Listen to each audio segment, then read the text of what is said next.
Welcome to the deep dive.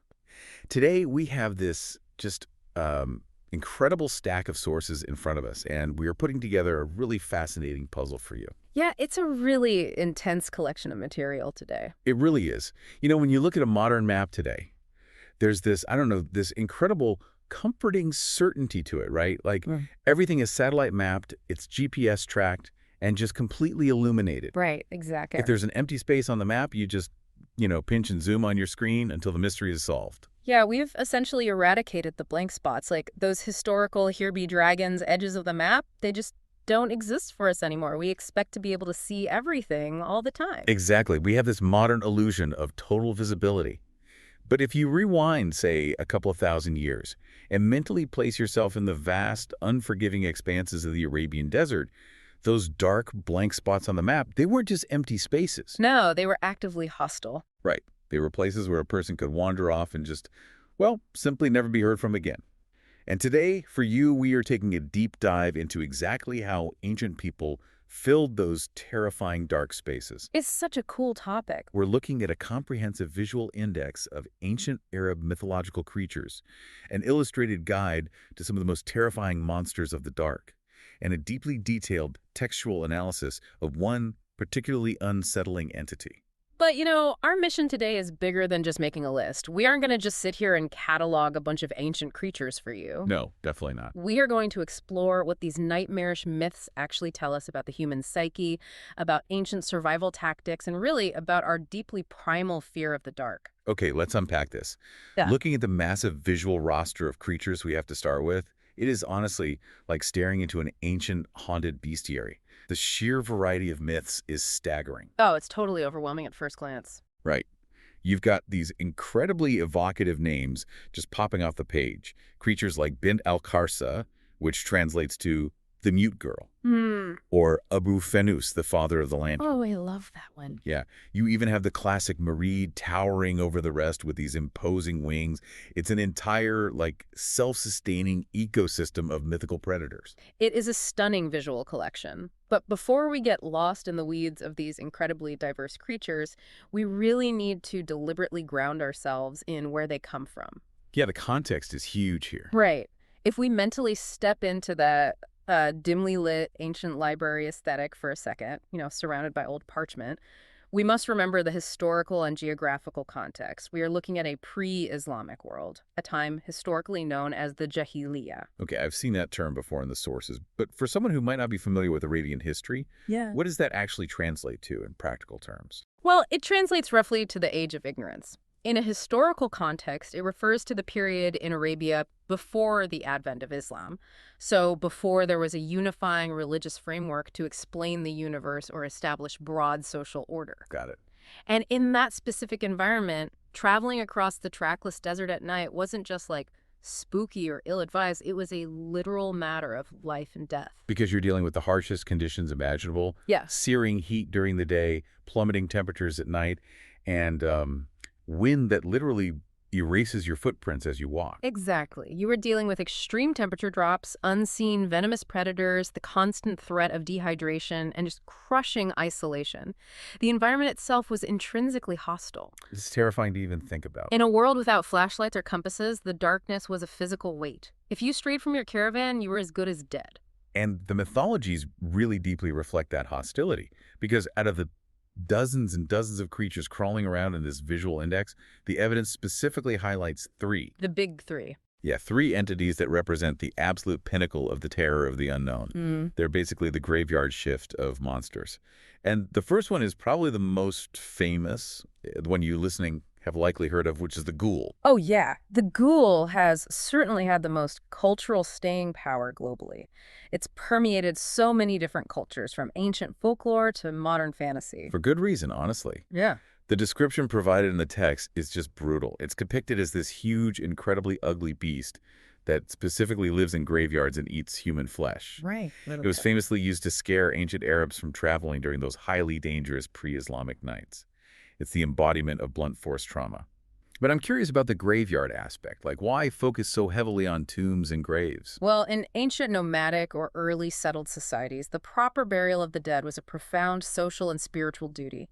A graveyard was the boundary between the living and the dead. Oh. So to have a creature that desecrates that space, that literally digs up the dead and consumes them, it strikes at the deepest societal taboos.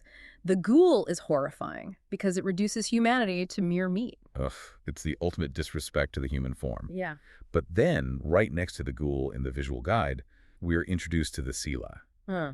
And this one got under my skin in a totally different way. Yeah, the Sila operates on a completely different psychological level than the ghoul. It requires a much more nuanced kind of fear. Exactly. The Sila is described as this terrifying monster woman, covered in thick hair like a monkey. But her real horror isn't her true appearance, it's her ability. The shape-shifting. Yes, she possesses this terrifying power to shapeshift into a stunningly beautiful woman, and she uses that beauty to lure men out into the desolate desert to their deaths. It's so insidious. I was thinking about this dynamic, and if you look at them through a modern storytelling lens, the ghoul is basically your straightforward slasher movie villain. He's Jason Voorhees, he's big, he's ugly, and he's going to chop you up. He represents a physical, immediate, undeniable threat. You see a ghoul, you run. But the Sila, she's a psychological thriller trap. She preys on your own desires and your own susceptibility to deception. It feels deeply connected to the idea of the mirage, right? Oh, absolutely. The desert showing you exactly what you want to see, like water, shade, or in this case, beauty, just to pull you off the safe path. Yeah. But looking at these two extremes led me to a thought. If the ghoul is brute force and the Sila is deception, what represents unadulterated madness? What's fascinating here is that the lore gives us an exact, incredibly detailed answer to that question. It's the third creature highlighted in this bestiary, القطرب. Qutrab. Yeah. And while the ghoul might have the Hollywood fame and the recognizable name, the Qutrab taps into an entirely different, and I would argue, much more profound kind of fear. It's the terror of restlessness. It's the anxiety of something that simply cannot and will not stop moving. Even the name just sounds unsettling when you say it out loud. Qutrab. And I found this incredible detail in the linguistic roots from the source.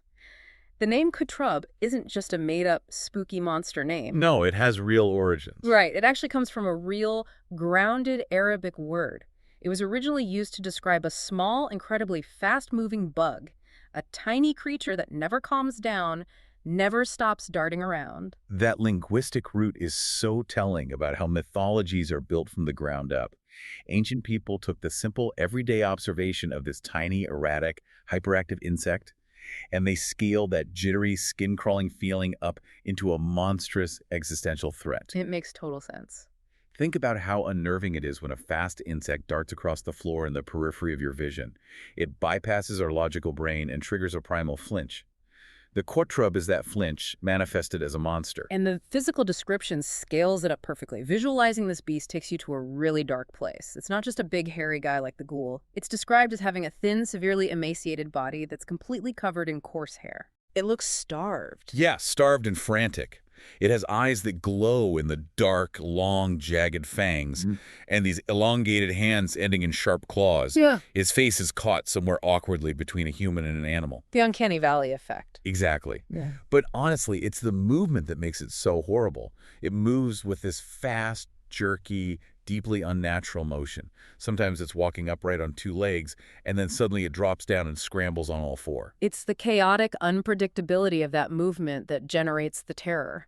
It violates our understanding of how living things should maneuver through space. The only way I can think to describe it is like a fast-forwarding glitch in a horror movie. You know when a video file is corrupted and the figure just stutters and jumps across the screen, skipping frames? Oh, that's deeply unsettling. Right. You can't predict where it's going to be from 1 millisecond to the next. That's the Qutrab. That is a brilliant analogy. And its abilities reflect that chaotic, glitchy energy. It is not a powerhouse. It's not going to overpower you with sheer strength like the giant Mareid we saw earlier. Instead, the Qutrab relies on supernatural speed and the ability to seamlessly disappear into the shadows. Which is terrifying on its own. It is. But its most alarming weapon isn't physical at all. It's scream. The scream, okay, this part is genuinely wild, but I struggled a bit with the mechanics of it. The lore notes that whoever listens to the Qutrab scream for too long will be struck with delirium or they will completely lose their mind. It's an auditory weaponization of madness. How does a sound drive someone insane? Well, we have to look at the environment again. Imagine being a solitary traveler or part of a small, vulnerable camp in the vast emptiness of the Jahiliya desert. The silence at night is deafening. Right, there's no background noise like we have today. Exactly. In an environment of sensory deprivation, an unnatural, relentless, shrieking sound mimicking the wind or a dying animal would cause immense psychological distress. The myth is externalizing the very real delirium caused by extreme sleep deprivation, isolation, and the terrifying howling of desert winds. The scream represents the environment itself breaking your mind. Wow, that makes so much sense.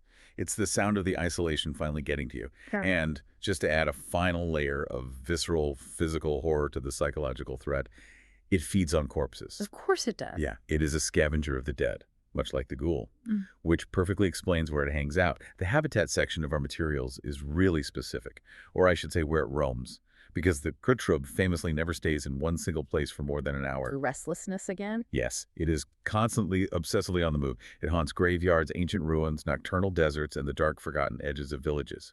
But it strictly avoids populated areas. It hates the light, and it avoids the living, preferring to exist entirely on the margins of human civilization. It occupies the liminal spaces, the borders between the safe, illuminated world and the dangerous, uncharted unknown. It is the gatekeeper of the blank spots on the map. Okay, here's where it gets really interesting. Because knowing what the Qutrab is and what it looks like is one thing. But we then pivot to how it came to be. The sources offer 3 distinct origin stories for the Qutrab. What I love is that each one of these origins acts as a different mirror, reflecting human nature and how we understand evil. They function almost like 3 different philosophical frameworks for why monsters exist. The first origin story, which the text notes as the most popular myth, posits that the Qutrab is a type of cursed Jinn. Before we go deeper into that, we should probably clarify what a Jinn is for the listener, because a lot of people might just be picturing a blue genie in a lamp granting wishes. Ah, yes, a vital clarification. In Arabian mythology and later Islamic theology, Jinn are not wish-granting servants. They are an entirely separate creation, unseen beings made of smokeless fire who live in a parallel society to humans. Right, they're not just magic ghosts. Not at all. They have their own communities, their own laws, and, crucially, free will. They can be good, evil, or anywhere in between. So to say the Qutrab is a cursed Jinn means it's an outcast from an already supernatural community. Exactly. According to this first myth, it was banished from the rest of the Jinn society because of its sheer savagery and its uncontrollable madness. It was considered too wild and too dangerous even for beings made of fire. That is saying something. It really is. And as a result of this supernatural exile, it now actively hates the light and is irresistibly drawn to the smell of death and decay. It's a story of ultimate, profound banishment. It's a monster to other monsters. It's a terrifying baseline. But then you get to the second origin story, and it shifts from the supernatural to the strictly human.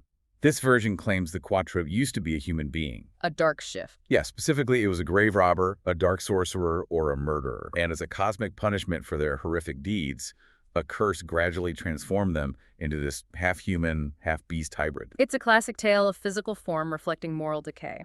Wait, hold on, let me push back on this a bit. I'm struggling to see the actual magic in this second origin. Doesn't this sound a lot less like a supernatural curse and way more like an ancient society's way of explaining horrific real-world crimes? Oh, that's an interesting angle. Think about it rationally.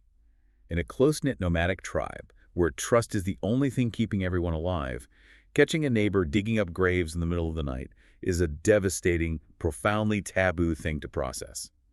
Isn't it psychologically easier for a community to say, oh, that wasn't our cousin doing that terrible thing, that was a monster? Sure. Was the Qutrab just a convenient cover story for terrible human behavior? That is a highly astute observation, and it aligns seamlessly with how sociological coping mechanisms develop. Attributing abhorrent, deeply taboo behavior to a mythical creature is a well-documented way for societies to process trauma. It gets them off the hook? Kind of. Exactly. It externalizes the evil. It separates the community from the crime, preserving the social fabric. By turning the grave robber into a Qutrab, the community doesn't have to reckon with the fact that humans are capable of such depravity. You are firmly onto something there. And that thought process actually transitions perfectly into the third origin story. The hungry spirit. The third origin strips away the specific crimes of the grave robber, and it strips away the complex societal politics of the Jinn. It describes the Qutrab simply as a restless, evil spirit that cannot find peace. It is inherently doomed to wander the night eternally. Just pure restlessness. Yes, it boils the horror down to just raw spiritual restlessness, a profound existential hunger that can never, ever be satisfied. It's exhausting just thinking about an eternity of that, a twitchy, glitchy hunger that never ends. Now, reading through all this, the coarse hair, the fangs, the half-human, half-beast transformation, the cursed nature, there's a direct comparison in the text to a monster you're probably already intimately familiar with, which is the European werewolf. The parallels are definitely there. It's almost impossible not to see them when you look at the illustrations of a wolf-like man stalking a graveyard. But our evidence highlights that the differences between the two are actually the key to truly understanding the Qutrab. The contrast reveals a lot about the cultures that created them. If we break down the differences based on the text, the European werewolf is fundamentally tied to the moon. It's bound to a specific, predictable, cyclical curse. The transformation happens only during a full moon, and then, crucially, the person returns to their human state. They get a break. They might wake up in the woods covered in dirt and totally confused about what happened the night before, but they are fundamentally human again. The horror has a pause button. They have a dual nature. The werewolf is essentially a human who suffers from episodic, violent loss of control. But the Qutrab is an entirely different beast. It is tied to the Jinn and to graveyards, not to celestial bodies or lunar cycles, and it remains in a constant, unbroken, cursed state. Wow, yeah. The Qutrab is a permanently wandering, restless spirit or an unchangeable hybrid. There is no morning after where it gets to be human again. There is no reprieve, just constant, starving madness. If we connect this to the bigger picture, the Qutrab's inability to revert back to a human form makes its existence a permanent tragedy. It isn't a cyclical curse that a village just has to manage or lock someone up for once a month. It is a state of irreversible loss. The humanity is completely, permanently gone, entirely consumed by the beast. It represents a point of no return. So what does this all mean? We have this incredibly specific, twitchy, screaming, graveyard-haunting monster that can never sit still and has lost all its humanity. Why did ancient Arabs invest so much cultural energy into inventing and passing down stories about this highly specific creature? The sociological function of the Qutrab myth was, at its core, highly practical. In a deeply dangerous pre-Islamic world, as we established earlier with the harsh desert conditions, this story was essentially an ancient, highly effective public service announcement. A terrifying TSA. Basically, don't go out at night or the glitchy corpse eater will scream you into madness. It served multiple crucial functions. It was used to scare travelers out of making dangerous, ill-advised night journeys across the desert when they couldn't see the real threats like scorpions, snakes, or steep drop-offs. It was used by parents as a terrifying tool to keep children from wandering outside the safety of the camp or the village into the dark. The ultimate boogeyman. And perhaps most psychologically important, it gave a name and a recognizable face to the unexplainable noises made by nocturnal desert animals. When you are sitting by a fire and you hear a bizarre, unnatural shriek out in the pitch black, it's psychologically easier to attribute it to a known myth like the Qutrab than to face the sheer, vast, overwhelming unknown of the dark. Because if it has a name, it has rules. Even if the rules are terrifying, it's a known entity, which is infinitely better than shapeless chaos. You can fight or hide from a monster. You can't fight the dark. You can categorize a monster. You cannot categorize the abyss. Furthermore, the text explicitly points out that every single element of the Qutrab serves a deep, symbolic purpose. The darkness it inhabits directly represents the universal human fear of the night and what we cannot see. Its constant presence in graveyards directly represents our existential dread of death. The ultimate, unavoidable unknown. Right. Furthermore, the creature's inherent madness, the delirium caused by its scream, its erratic, unpredictable movements, it all represents the deep-seated human fear of losing our own minds, of losing control over our cognitive faculties. And finally, its physical, beastly nature represents the primal, animalistic side that is always lurking inside humanity itself. The side that is constantly hungry and devoid of reason. It's basically a walking, screaming mirror reflecting every single thing a society is terrified of falling into. Bringing it all together, looking at all these materials, from the visual index of the bestiary to the deep textual breakdowns of the myth, the Qutrab isn't just a boogeyman designed to scare kids into staying in bed. It is the ancient Arab embodiment of a very specific, profound dread. It is the concept of a creature that has lost its humanity entirely permanently, becoming an eternal prisoner to darkness, endless hunger, and madness. This raises an important question based on the source material's explanation of myth-making. If the Qutrab was born out of an ancient society's desperate need to put a recognizable face on their fear of the dark, to explain the terrifying noises of the night, and to embody their terror of losing human sanity, what unseen, unexplainable phenomena in our modern world are we quietly building new mythologies and new monsters around today without even realizing it? Oh, wow. That is a thought that is definitely going to keep me up tonight. We might have satellite mapped the entire physical world so we can pinch and zoom on every square inch, but the dark, blank spots in our own minds and our modern societies are still wide open and uncharted. Thank you so much for taking this deep dive with us today. Keep questioning the maps you are given, keep paying close attention to the blank spots, and keep questioning the stories we tell ourselves in the dark.